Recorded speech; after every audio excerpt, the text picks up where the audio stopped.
The Congresswoman from South Carolina, Ms. Mace, for 5 minutes. Thank you, Mr. Speaker. Mr. Speaker, I rise today to bring a very serious light to what appears to be a seemingly lighthearted subject. As the world prepares for the Olympic Games in Beijing this week, I rise today to denounce the Chinese Communist Party and its worldwide panda propaganda campaign.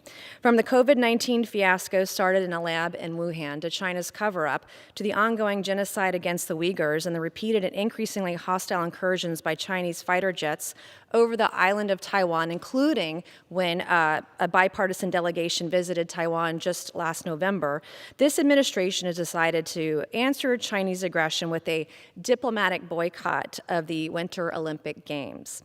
I'm sure Chairman Mao is trembling in his Tiananmen mausoleum at the thought of our diplomats staying home. Well, two can play at this game.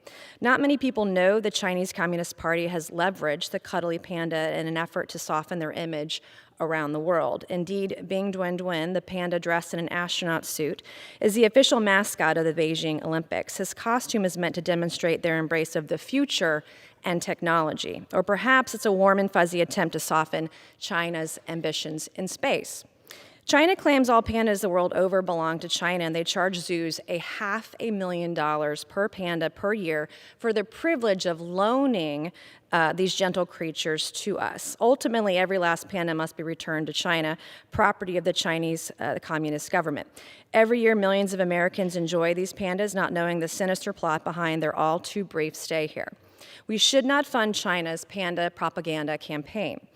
In the words of Sun Tzu, begin by seizing something which your opponent holds dear, and then he will be amenable to your will.